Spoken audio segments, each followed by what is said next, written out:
wabarakatuh. Selamat pagi dan salam sejahtera untuk kita semua. Yang sama-sama saya hormati Pak Yudi, Kepala Administrasi Kepoli, Pak Wali, ASDM, beserta staf, para wakil, Pak Irwan, Pak Sukma, Pak Eko, Bu Muslimah, belum berubah kan, Muslimah, serta rekan-rekan Bapak Ibu guru SMK yang saya banggakan ya. Alhamdulillah, puji syukur kita panjatkan kehadirat Allah Subhanahu wa taala atas berkat rahmat dan hidayahnya jualah pada pagi yang mendung ini di ruangan pertemuan dari satu Wali dapat berkumpul bersama ya. Sebelum kurikulum merdeka ada sekolah penggerak, jadi guru-guru itu untuk mengikuti kegiatan, karena tidak semua, apalagi saya tahu ya, untuk pembelajaran mendalam ini baik guru maupun kepala sekolahnya itu kalau dulu kan kita dibayar, kita diundang Pak Said ya, Profesor Burda, Profesor Marina, Profesor Jakarta itu kita tempat mendalam itu. Bapak Ibu lah tahu lah ya. Kalau kurang dalam, apapun itu ya, orang ngebor ya, nyari timah. Kalau lo kena kok ya, nggak kena timahnya. Ya. Mancing ya, yang pakai mancing yang ikan dasaran. Nah, kalau lo sampai dasarnya cuma setengah, Pak Irwan sampai permukaan, nggak dapat apa lah kecuali ikan anak berenat ya tuh.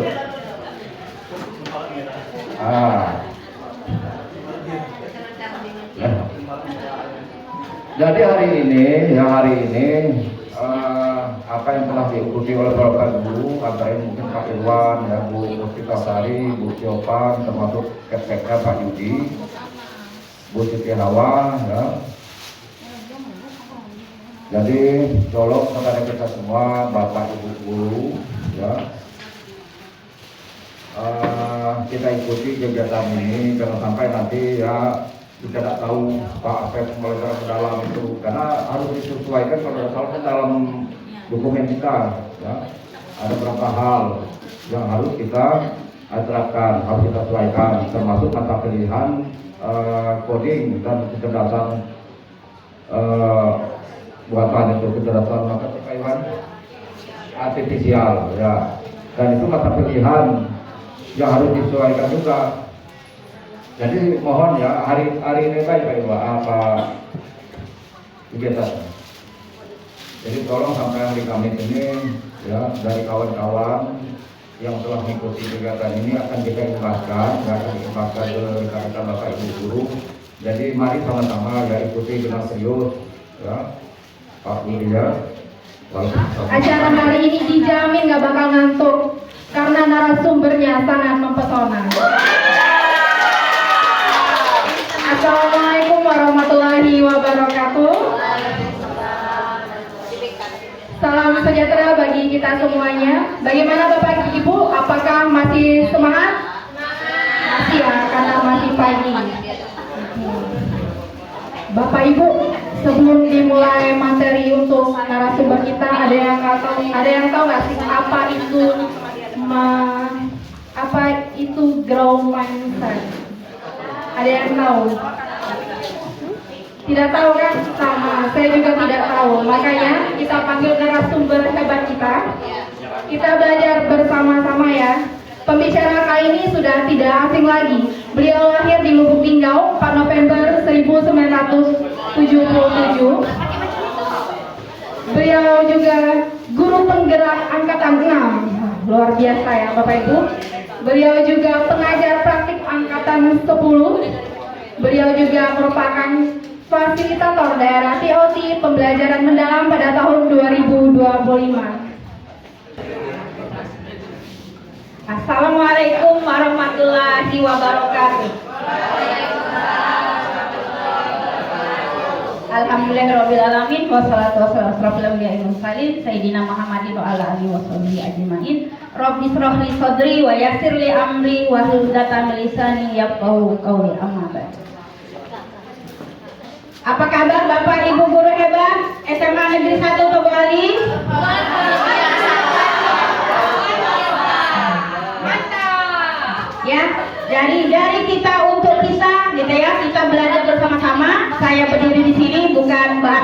hebat ya, terlalu di tadi kalau diangkat-angkat tapi nggak apa-apa ya.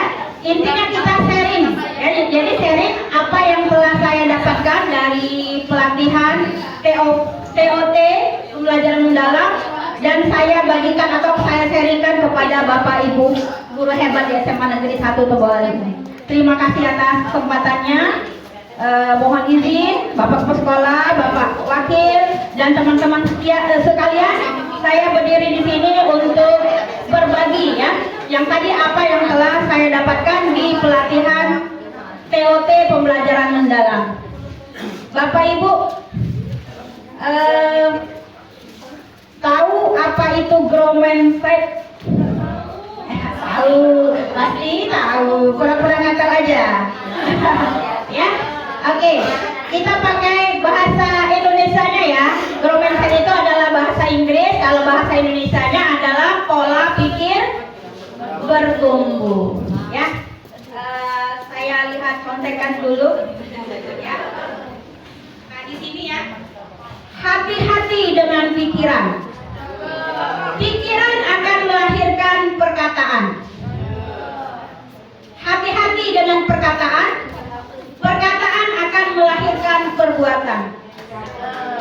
Hati-hati dengan perbuatan. Perbuatan akan melahirkan kebiasaan. Hati-hati dengan kebiasaan. Kebiasaan akan melahirkan karakter. Hati-hati dengan karakter. Karakter akan melahirkan budaya. Hati-hati dengan budaya, karena budaya akan melahirkan jati diri kita. Ya, jadi dari apa yang kita pikir akan mempengaruhi tindakan yang akan kita perbuat, ya. Dan tindakan itu nanti bisa menjadi kebiasaan, menjadi budaya, dan menjadi jati diri kita. Nah, baik, lanjut. Yuk, nah ini dari Bapak Mendikbudrismen RI yang terbaru ya, Profesor Abdul Mukti. Kalau orang berpikir dengan grow mindset, ya pola pikir bertumbuh, maka dia yakin masalah yang hanya sedikit itu jalan keluarnya banyak. Karena itu jangan menyerah, jangan putus asa, yakinlah ada jalan keluarnya. Ya. Jadi menurut dia masalah itu sedikit tapi jalan keluar itu banyak. Ya, satu lagi saya ambil dari hadits qudsi ya, karena kita kebanyakan adalah Muslim gitu ya. Dalam hadits qudsi bahwa Allah itu mengikuti prasangka hambanya. Ya, jadi kalau kita berprasangka baik maka akan baik yang akan terjadi.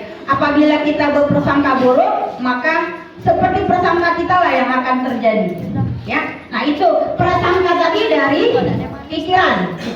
Ya, nah itu awalnya nyebut ya. Nah ini latar belakang ya. Kalau sekarang yang digadang-gadangkan adalah pembelajaran mendalam. Ketika kurikulum Merdeka itu adalah filosofi Ki Hajar Dewantara pengantarnya, ya. Nah, untuk pembelajaran mendalam ini pengantarnya adalah grow mindset, pola pikir bertumbuh. Latar belakangnya apa? Hasil survei mindset dalam PISA 2018. Ya ini sudah agak lama karena 2022 telah ada juga PISA gitu ya, terbaru kemarin gitu ya. Tapi ini hasil survei yang lama. Nah, Indonesia itu termasuk satu dari 6 negara yang memiliki persen murid yang grow mindsetnya tuh di bawah 40%. Nah, berarti masih rendah ya, 29% gitu ya. Nah, itu nomor 3 dari bawah ya, hasil PISA tahun 2018. Berarti ketika ada surveinya gitu ya, siswa itu ya bisa menjawab pertanyaan rata-rata yang level 1 gitu ya. Tapi kalau yang sudah level 4 ke atas, sangat sedikit siswa bisa menjawab yang betul ya. Nah, ketika ada survei ditanya Apakah pola pikir itu bisa berubah gitu ya? Itu siswa menjawab tidak. Itu hasil survei. Nah, di sini ada korelasi positif antara jumlah murid yang grow mindset dengan hasil akademik suatu negara. Jadi kalau tadi hasil kita masih rendah, masih 40%, di bawah 40%, siswa kita belum grow mindset, ya otomatis akademik kita masih rendah, ya. Gitu ya.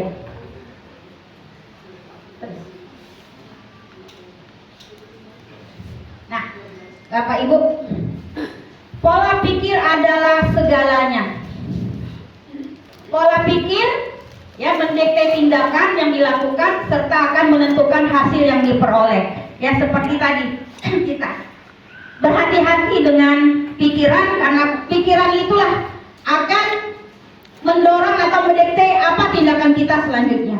Ya, dari tindakan itulah apa hasilnya. Jadi di sini pola pikir itu adalah segalanya karena dia memerintah, ya, memerintah kita untuk melakukan apa. Nah, makanya pola pikir ini dulu yang kita luruskan, gitu ya, atau kita tumbuhkan.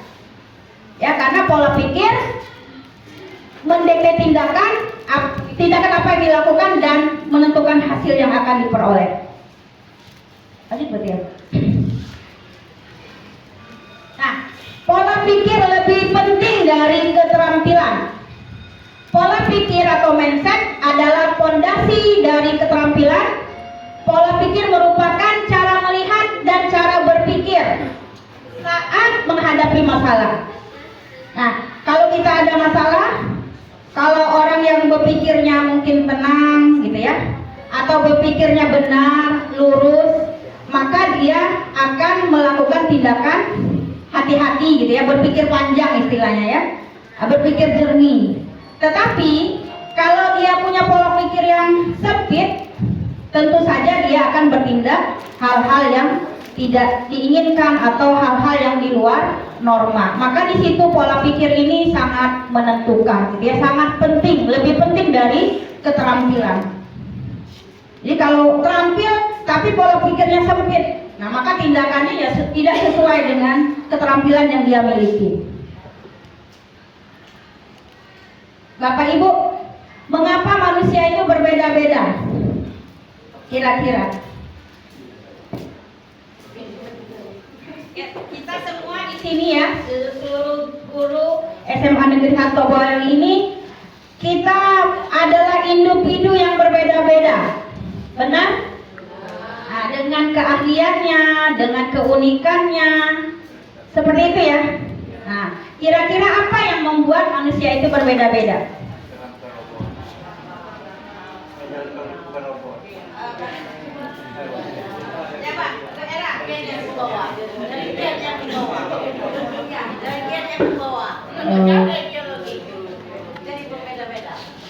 Mungkin apa ya, kenapa berbeda-beda? Mungkin satu karakternya, yang kedua mungkin gennya, latar belakangnya, latar belakang dari mulai keluarga, paling utama keluarganya, karena kalau latar belakang keluarga bisa mempengaruhi segalanya. Mungkin itu aja Ibu Hawa.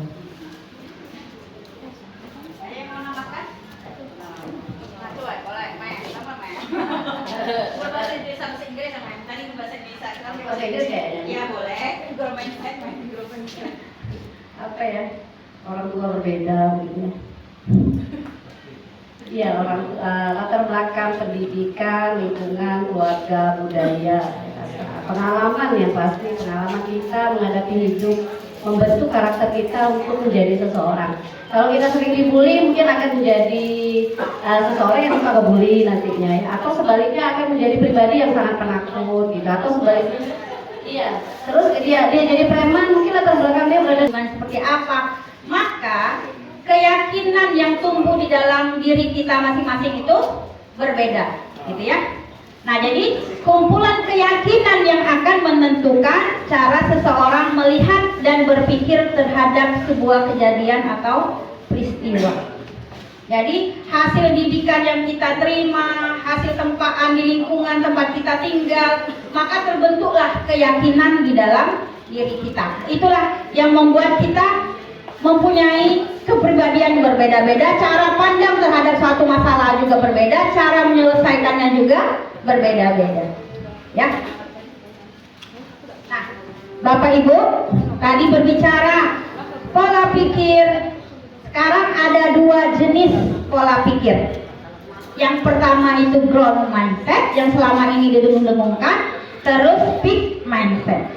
Nah, kalau growth mindset itu keyakinan bahwa kecerdasan dan keterampilan itu bisa dikembangkan lewat belajar dan berusaha. Nah itu, makanya growth mindset itu artinya adalah pola pikir bertumbuh.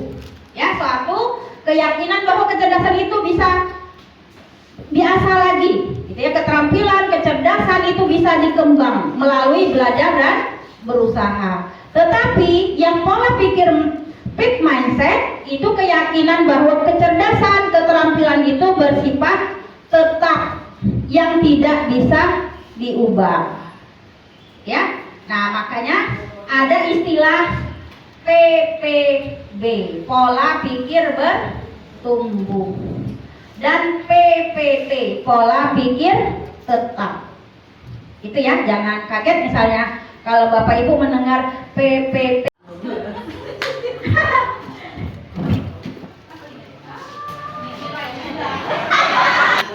Ya, nilainya di grade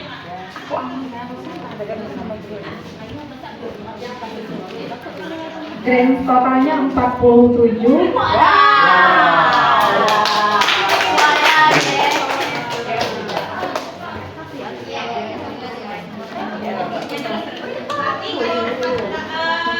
G.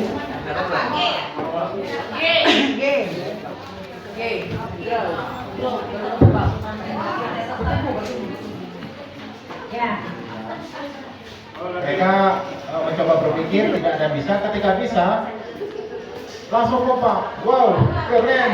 Wow, keren. Itu salah satu, ini aja berbagi cerita saja. Nah, terima kasih Bu Maharani. Jadi orientasinya apa yang disampaikan Bu Maharani tadi adalah tentang pengalaman dalam pembelajaran. Itu ada juga di pendekatan pembelajaran mendalam ini Bu. Tepat ya, cuma sebagiannya masuk. Jadi orientasi ada tingkatan pada taksonomi Bloom Ibu yang dimaksud seperti itu sampai mengkreasi. Terima kasih Bu. Baik, berbicara dari apa yang tadi disampaikan oleh Bu Maharani tadi, nanti kita akan coba sama-sama pahami bagaimana sehingga muncul pembelajaran mendalam ini. Mungkin rekan-rekan di kita mungkin hal ini hal baru kayak gitu, hal baru. Tetapi sebenarnya di luar negeri tidak. Kalau kita yang sudah biasa yang sudah menyelesaikan S1, alhamdulillah kita di sini sudah ada S1 semua ya. Itu pernah kita kenal dengan teori konstruktivisme ya. Pada saat kuliah itu ada teori dari Vygotsky kayak gitu. Nah, itu merupakan dari pembagian pembelajaran mendalam juga. Nah, tapi dalam konteksnya adalah konstruktivisme. Baik. Yang menjadi latar belakang untuk pembelajaran mendalam ini bukan hanya mungkin kita Bapak Ibu tahu ganti menteri, ganti pendekatan, ganti kurikulum seperti itu ya. Sebenarnya bukan hanya itu saja, karena hidup itu terus berevolusi, hidup itu terus berubah. Seperti apa disampaikan oleh Bu Siti Hawa di awal tadi, kita tidak mungkin selamanya akan stagnan seperti itu terus hidup. Ya, tentu ada perubahan-perubahan dan kita harus siap akan perubahan-perubahan yang akan terjadi tersebut. Nah, maka kita perlu adanya growth mindset, pola pikir bertumbuh atau berkembang. Kita selalu mensikapi bahwa hidup itu tidak selalu dalam pada posisi nyaman. Mungkin jujur kita sendiri di sini kalau mau saya ngomong, ada orang Pak Yudi, Pak Yud, aku sebenarnya sudah ada kawagi macam itu. Kenapa? Mungkin bagus yang lain-lain. Di sini ada Bu Winda seperti itu ya. Yang lebih muda-muda itu ada Bu Dinda Fernanda yang notabene siswa kita semua Pak Agus ya. Nah jadi tapi ini dicoba dulu, saya mensikapinya ini ada hal baru dan saya belum pernah mencoba. Mungkin kalau ada pelatihan selanjutnya, jujur saya mungkin kalau bisa ke yang lainnya gitu. Nah tapi ini hal baru, ini perlu saya pelajari seperti itu. Saya berpikir positifnya seperti itu. Kemudian alangkah baiknya ketika saya mendapatnya itu bisa saya bermanfaat. Niatnya saya satu. Ketika saya bisa memberikan ilmu pada orang lain, itu saya akan mendapatkan satu pahala untuk amal jariah seperti itu ya. Baik, poin pertama itu adalah perubahan masa depan yang sulit diprediksi. Baik, salah satu yang mendasari pembelajaran mendalam adalah masa depan yang sulit diprediksi. Pada pembelajaran yang sebelumnya itu tidak terintegrasi dengan teknologi. Ada yang sekarang pembelajaran mendalam itu ada komponennya, nanti pada framework dari pembelajaran mendalam itu nanti ada bagian yaitu kerangka pembelajaran ya, itu ada integrasi teknologi. Maka dari itu pembelajaran di sini perlu diangkat, perlu di pendekatannya menggunakan pembelajaran dengan teknologi. Nah, 10 tahun yang lalu kita masih belum begitu familiar dengan yang namanya YouTube. Dulu masih jarang ya. Kemudian berkirim email masih orang-orang tertentu saja gitu. Nah, kemudian kita membuat PPT PowerPoint seperti sekarang ini itu tidak semudah seperti sekarang dulu ya. Harus ke Excel, kita harus bisa punya jiwa seni segala macam. Dengan adanya kemajuan teknologi, apa yang tidak bisa sekarang? Ada AI, mau buat perangkat pembelajaran pakai AI bisa nggak? Bisa. Kasih propnya ya, kasih propnya, buatkan saya perangkat pembelajaran. Intinya kalau AI itu tergantung kita memberi perintah, betul, memberi perintah. Buatkan saya seorang gadis menggunakan jilbab. Kita ketahui PISA di sini sebenarnya adalah program dari suatu lembaga, dari OECD ya, dari OECD. Itu mereka sebenarnya penelitian mereka itu, mengapa itu bisa diakses. Nah, jadi kalau kawan-kawan yang mungkin yang mahasiswa sekarang itu kebanyakan ada mengambil data dari PISA. Nah, cuma jujur saya sendiri kemarin diajar caranya untuk mengambil database-nya PISA itu bisa. Cuma harus project-nya tuh banyak nih prosedurnya ya, bisa dari database-nya itu. Kalau untuk penelitian dari tahun berapa diambil. Nah, itu bagian dari penelitian juga dan menunjukkan tingkat literasi numerasi kita cukup, mungkin perlu peningkatan ke depannya lagi ya dibanding dengan tetangga-tetangga kita yang mungkin bukan rahasia lagi. Nah, itu menjadi PR buat menteri kita. Selanjutnya adalah bonus demografi. Bonus demografi ini tergantung kita mau seperti apa. Amerika Indonesia emas 2045. Perlu kita ketahui Jepang, Singapura itu sampai memberi kuota buat Indonesia. Singapura sudah ya memberi kuota buat Indonesia untuk menjadi warga negara Singapura ataupun di Jepang gitu. Kalau di Jepang memang sudah dari sebelumnya sudah ini ya, mereka semacam anak itu merupakan suatu beban yang membatasi gerak mereka untuk bisa berekspresi baik dalam pekerjaan ataupun mungkin karir seperti itu. Selanjutnya adalah kompetisi masa depan. Nah, izin kemarin bahasa Inggris tingkat lanjut kami buka, itu sudah kami petakan ya. Sudah izin dengan Bu Nur Hidayah. Sebenarnya kalau masalah jam sudah, cuma kita melihat potensi ini, kompetensi masa depan. Bahasa Inggris adalah bahasa internasional dan itu sangat diperlukan. Apalagi dekat-dekat ini muncul tagar apa? Kabur dulu. Oh, kabur aja dulu ya. Nah, itu. Kabur aja dulu. Nah, ketika punya mindset kabur aja dulu, tentunya mereka gurunya bicara juga. Kenapa? Yang dihadapi di luar sana tidak seperti yang ada di Indonesia. Persaingannya itu cukup tinggi. Modal utama adalah bahasa Inggris. Maka kita coba kemarin membuka izin dan Bu Nur Hidayah dan tim itu kita buka mapel bahasa Inggris tingkat lanjut dengan itu pun baru satu kelas saja kita kemarin data itu sudah sekitar 2 kelas ya, 20-an siswa kemarin ya, banyak 20 siswa. Tapi kita tidak bisa mengakomodir semua seperti itu. Nah, ini yang saya sampaikan tadi. Jadi kemampuan membaca matematis dan sains itu yang hijau itu adalah level 1. Selanjutnya yang kuning itu level 2, yang merah itu level 3, level 4 sampai 6 itu sudah HOTS, High Order Thinking Skill, yang level merah itu. Di situ jelas terlihat ini datanya data dari PISA ya. Nah, saya bacakan sumbernya itu datanya diolah dari hasil PISA tahun 2022. Ini data PISA, artinya memang lembaga ini sudah dipercaya benar untuk menyelenggarakan semacam asesmen nasional ataupun asesmen tingkat dunia ya, bisa dikatakan pengikutnya bukan hanya dari Indonesia saja. Ini sebagai referensi, maksudnya perlu untuk bagaimana bukan hanya capaian saja, tapi prosesnya itu harus perlu diperbaiki melalui pembelajaran mendalam, pendekatan pembelajaran mendalam. Mengapa perlu pembelajaran mendalam? Jadi melengkapi pendekatan pembelajaran dengan menambah karakteristik praktik pedagogik siswa. Yang pertama itu adalah keterlibatan. Guru membangun keterlibatan peserta didik sebagai subjek belajar untuk memperoleh pengalaman belajar yang bermakna. Nah, salah satu kegiatan belajar makna itu mungkin kawan-kawan, kalau saya sendiri guru matematika, gimana memaknai pembelajaran itu sehingga anak-anak bisa secara kontekstual itu mengaplikasikannya dalam kehidupan nyata. Ketika kita memberikan contoh dengan contoh-contoh menggunakan kereta api, mungkin senti. Luas tanah adalah 100 cm persegi misal. Dengan 10 meter kan ada 10 cm misalnya. Kan logikanya kita hanya kecil. Memang kalau dihitung cuma jadi masalah Pak, kontekstual tidak. Karena kelapa itu buahnya tuh diameternya sudah 20-an cm ada ya, seperti itu yang besar. Nah, mungkin itu salah satu sudah ada sebenarnya pendekatan kontekstual yang kita terapkan. Nah, pada pembelajaran mendalam ini kita inovasikan lagi dengan pendekatan teknologi yang ada. Bisa dengan assembler tadi itu untuk menghadirkan pengalaman nyata di siswa. Kalau yang hobi yang melukis, mungkin ada yang belum pernah melihat macan, dibuat di gambarnya supaya bermakna tadi itu di gambarnya macan. Tetapi ketika hasil yang muncul adalah bentuknya kucing. Nomor 8334. Saya adalah 3 yang kedua.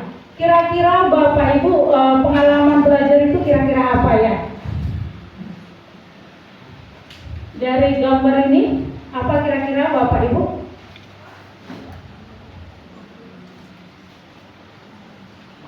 Apa terbaca ada Bapak Ibu ya?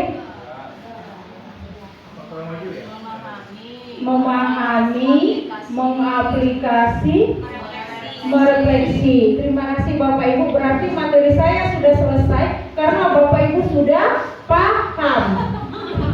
Oh, nyebutnya aja. Oke Bapak Ibu, dari gambar ini kira-kira Bapak Ibu apa yang berbeda dengan yang lainnya? Atau yang ketiga itu adalah berkesadaran, bermakna, menggembirakan. Itu prinsip belajar. Apa beda pengalaman belajar dengan prinsip belajar atau dimensi profil lulusan Bapak Ibu? Atau sama aja, sama-sama lingkaran gitu ya? Itulah, kami itu ada prinsip yang namanya pembelajaran asik. Asik itu artinya analisis. Artinya siswa diajak berproses tentang hal-hal yang terjadi di lingkungan sekitar kita. Jadi memahami dulu. Jadi yang pertama A tadi analisis, kemudian S-nya adalah sesuaikan. Kemudian I-nya adalah menginisiasi dan K-nya adalah kembangkan. Sama dengan yang diberikan oleh Bu Tio, memahami. Jadi artinya kita memahami dulu hal-hal yang terjadi yang ada di lingkungan sekitar kita. Kemudian kita refleksi. Di sini mengaplikasikan dulu, baru merefleksi, setelah itu kita kembangkan. Itu bedanya kalau di pembelajaran kami, Bu. Terima kasih. Bapak Ibu boleh minta hapus dengan Bu Muslimah. Jawaban Bu Muslimah bagus sekali. Kayaknya Bu Muslimah sudah belajar banyak mengenai pengalaman belajar. Bapak Ibu di pengalaman belajar benar. Di situ ada yang namanya memahami, mengaplikasi dan merefleksi. Dia berbeda dengan yang lain. Di situ ada tanda panah, Bapak Ibu ya. Sedangkan yang lain kan tidak ada tanda panahnya ya. Artinya Bapak Ibu itu adalah sebuah siklus. Sebuah siklus di mana murid itu kalau kita mau memberikan pengalaman belajar, yang pertama sekali harus kita berikan adalah yang namanya apa? Memahami. Kalau anak atau murid sudah bisa memahami, baru bisa namanya apa? Mengaplikasi. Setelah diaplikasikan, baru bisa yang namanya merefleksi. Di sini pengalaman belajar yang pertama sekali ini adalah memahami. Pada tahap ini murid itu harus aktif mengkonstruksi pengetahuannya agar dapat memahami secara mendalam konsep atau materi dari berbagai sumber yang kompleks. Pengetahuan pada bahasa ini terdiri dari pengetahuan yang esensial, pengetahuan yang pondasi bagi pembelajaran selanjutnya. Artinya Bapak Ibu, kalau kita belajar mengenai uang, itu ada di kelas 10 ya, uang dan lembaga keuangan, kita harus dulu mengetahui yang namanya penulisan uang. Misalnya 10.000. Saya punya pengalaman Bapak Ibu seperti ini. Anak menuliskan 1 juta tanpa koma, bingung saya. Ini berapa bacanya ini? Artinya Bapak Ibu, jadi ada yang namanya adalah pengetahuan esensial atau pengetahuan dasar, namanya membuat skala prioritas. Skala prioritas itu kan ditunjukkan dengan uang ya Bapak Ibu. Baru harus tahu yang namanya itu barter sebelum kita belajar uang. Oke, yang kedua, menstimulasi proses berpikir murid. Pada saat kita mengajar, agar anak itu punya pengalaman berpikir, pengalaman memahami itu, kita harus menstimulasi siswa. Misalnya seperti ini, kita bertanya dulu dengan siswa. Tadi pagi saat istirahat kamu sudah belanja di kantin belum? Sudah? Mungkin belum, atau kita anggap aja sudah ya. Kita bertanya lagi, coba kamu bayar belanjaanmu pakai apa? Uang.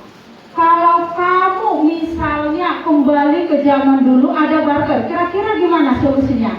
Berarti di sini kita sudah mulai melakukan yang namanya stimulus berpikir murid. Dan di sini ada yang menghubungkan dengan konsep 1 kilo beras harganya Rp1.000. Kira-kira kontekstual tidak Bapak Ibu? Hah? Tidak. Berapa harga beras sekarang? 15.000. Artinya pembelajaran dalam pembuatan contoh juga harus kontekstual dalam kehidupan sehari-hari. Mengkonstruksi pemahaman melalui pengalaman nyata, ya Bapak Ibu. Di sini kita bisa menanyakan dia pengalaman dia menggunakan uang dalam kehidupan sehari-hari. Yang selanjutnya adalah memberikan kebebasan mengeksplor dan kolaboratif. Ini Bapak Ibu penting sekali yang namanya kolaboratif. Kenapa anak di zaman sekarang ini sudah sangat susah yang namanya kerja sama? Kenapa kerja sama susah? Mereka sudah terbiasa dengan hidup sendiri-sendiri. Di ruangan yang sama ada 5 orang, tapi tentu sangat banyak Bapak Ibu ya. Contoh, berbelanja itu dengan mudah sekali kita berbelanja. Dari sekolah kita tidak perlu ke toko, bisa belanja ya. Tanpa promosi, Shopee, TikTok, Lazada dan sebagainya ada. Bahkan di sini Bapak Ibu pengalaman uang sekolah yang dititipkan berubah menjadi apa Bapak Ibu? Sepatu. Itu jadi di sini Bapak Ibu saat kita belajar memahami harus menanamkan yang namanya nilai moral dan etika. Di sini juga kita bisa menanamkan seperti PKN ya, pembelajaran PKN, bagaimana berhemat, bagaimana namanya menghargai barang, bagaimana berbagi. Itu Bapak Ibu ya, yang harus kita tanamkan saat kita belajar memahami. Dengan dia melakukan refleksi, dia akan mengetahui kekuatan dan kelemahan dia. Dari situ akan ada yang namanya solusi baru. Lanjut Bapak Ibu, regulasi diri memungkinkan peserta didik atau murid untuk bertanggung jawab atas pembelajaran mereka sendiri. Untuk pembelajaran Bu Tio ini mungkin sangat menarik sekali ya pembelajarannya, yang menekankan pada pengalaman mendalam baik pada siswa maupun gurunya. Nah, keputusannya perlu adanya interaksi yang lebih menarik antara siswa dan guru. Oke. Terima kasih Bu Purwita. Nanti uang 50.000-nya diutang dulu ya. Rumus kita dari SPD tentang kerangka perencanaan pembelajaran. Mungkin kalau dulu ini namanya FPT ya, barangkali ya. Nah, di kurikulum deep learning ini RPP akan diganti dengan kerangka perencanaan pembelajaran ya. Kepada Bu Musmita kami persilahkan. Bismillahirrahmanirrahim. Assalamualaikum warahmatullahi wabarakatuh. Semangat pagi. Pagi luar biasa. sudah menunjukkan jam 15.40. Bapak Ibu masih semangat ya, semangat sekali gitu. Oke, izin Pak Yudi ya. Bapak Ibu, untuk sesi terakhir, insya Allah ini sesi terakhir ya, saya akan membawakan materi terkait tentang kerangka pembelajaran. Oke, sebelumnya yang saya lihat ya, yang saya tangkap, dan juga ada beberapa guru tadi yang mungkin kepleset ya, masih bilang kurikulum pembelajaran mendalam atau kurikulum deep learning ya, seperti itu. Apakah benar itu kurikulum deep learning? Salah. Yang benar apa sih? Oke, betul ya. Yang kita pelajari saat ini itu sebenarnya masih masuk ke dalam kurikulum merdeka, atau yang sekarang sudah disempurnakan menjadi kurikulum nasional ya Bapak Ibu ya, seperti itu. Jadi Bapak Ibu sudah lama mengajar seperti saya juga, dari tahun 2009 sudah kenal yang namanya kurikulum KTSP ya, KTSP. Nah, pada pembelajaran KTSP kita mengenal adanya pendekatan apa, masih ingat tidak Bapak Ibu? Konstruktivis ya, itu pendekatannya yang pembelajarannya itu yang membangun, seperti itu. Nah, kemudian di kurikulum 2013 ya, kurikulum 2013 ada namanya pendekatan apa? Betul, scientific ya. Nah, masih ingat ya, ada beberapa tahap di situ. Kemudian masuk lagi kita di kurikulum merdeka. Kita kenal ada namanya pendekatan apa? Ada yang masih ingat pendekatannya? Pendekatan apa? Berdiferensiasi ya, seperti itu. Nah, jangan kaget kalau sekarang pengenalannya itu masih tentang pendekatan ya. Pendekatannya itu adalah deep learning ya, pendekatan deep learning. Jadi bukan kurikulumnya itu yang deep learning. Oke. Silakan ya, untuk pendekatan deep learning ini, implementasi PLM atau pembelajaran mendalam ini mendorong partisipasi aktif murid dalam berbagai kegiatan pembelajaran. Guru berperan sebagai aktivator, kolaborator, dan pengembang budaya belajar. Mungkin Bapak Ibu yang sebelumnya kalau di kurikulum merdeka kita pasti mendengar istilah guru itu merupakan fasilitator, ya kan? Sering sekali itu disebutkan. Jadi guru itu merupakan fasilitator. Tetapi pada kurikulum nasional ini ya, pendekatan deep learning ini, guru ini berperan sebagai aktivator. Ya, aktivator. Apa itu berperan sebagai aktivator? Yang tahu? Yang berperan sebagai aktivator berarti guru ini mengajak ya peserta didik atau yang sekarang dibilang murid untuk lebih berkembang, mencapai level yang lebih tinggi. Nah, ini ada level-levelnya. Sampai mana pembelajarannya? Sesuai dengan apa? Capaian pembelajarannya, seperti itu. Nah, kemudian guru ini juga berperan sebagai kolaborator. Kalau kolaborator berarti guru ini berperan sebagai berkolaborasi. Dengan siapa berkolaborasinya? Dengan murid. Bukan hanya dengan murid saja ternyata, tetapi dengan bisa juga dunia usaha, bisa juga dengan orang tua dan guru-guru lain atau sejawat yang lain ya, teman sejawat yang lain. Nah, kemudian guru itu juga sebagai pengembang budaya belajar. Seperti apa itu pengembang budaya belajar? Suasana belajar kita yang ada di dalam kelas itu yang harus berkembang, maksudnya memang berkembang dan nyaman. Seperti apa? Kita melaksanakan berbagai strategi pembelajaran. Kita juga menerapkan misalkan model-model pembelajaran di dalam kelas. Jadi apa? Suasana belajar kita itu ya tidak monoton juga, dan juga sesuai dengan apa? Bisa juga masuk ke dalam ya memenuhi karakteristik pembelajaran. Apa pembelajaran apa saja?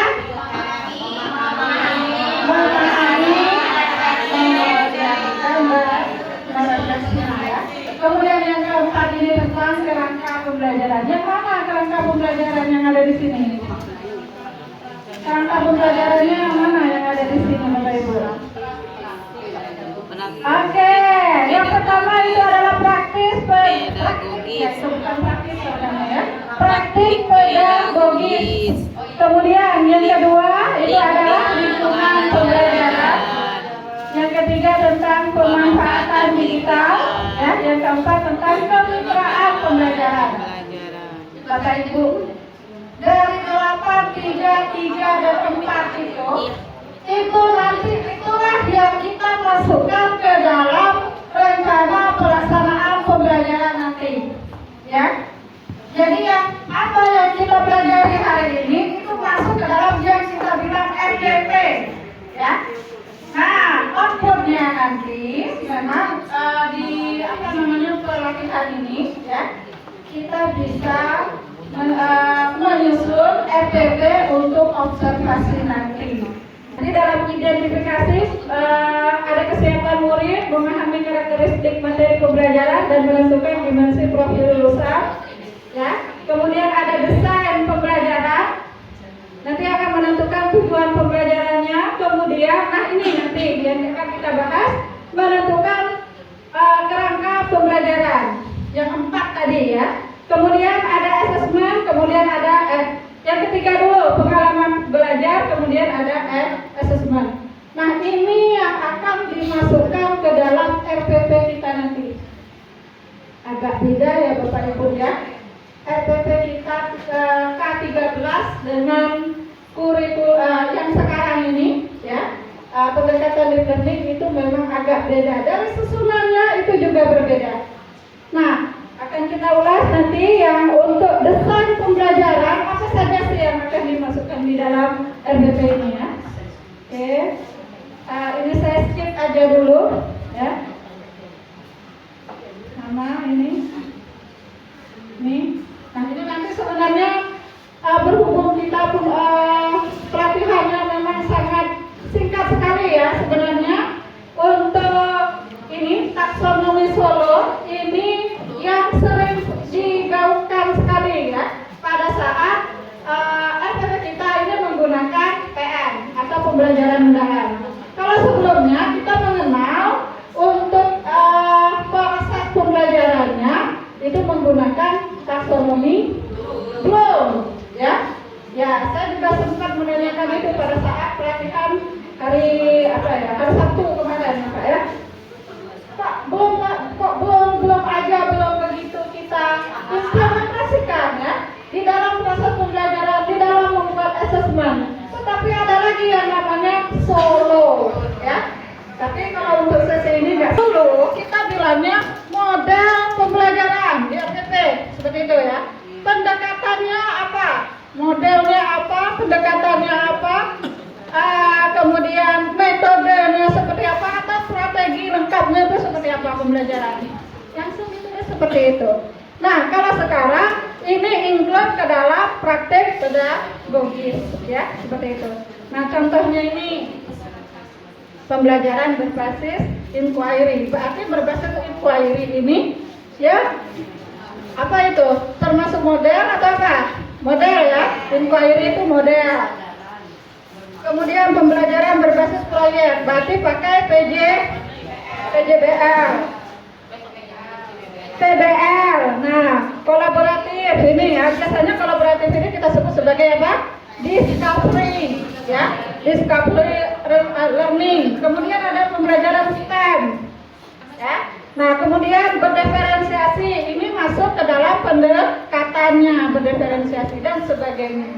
Nah, kemudian bisa ke guru kimia, bisa juga ke guru biologi. Karena apa? Pemanasan global akan mempengaruhi apa, Bu? Dampaknya, ya. dampak terhadap alamnya. Berarti itu juga masuk ke dalam biologi. Nah, kemitraan kita masukin di situ nanti. Oh, ini ada kaitannya atau kolaborasinya kita dengan guru kimia dan juga guru biologi. Jadi nggak harus kita keluar, kemitraan itu nggak harus kita keluar. Ya, bagusnya bisa juga kalau keluar. Berarti kalau keluar kita bisa ya kemitraan kita misalkan dengan lingkungan hidup ya, seperti itu. Oke, ini contohnya ini ya tadi. Contoh kemitraannya misalkan lingkungan sekolah. Nah, jadi bisa di dalam lingkungan sekolah juga kemitraannya dengan kepala sekolah, dengan pengawas, dengan guru yang lain, atau dengan peserta didik yang lain seperti itu.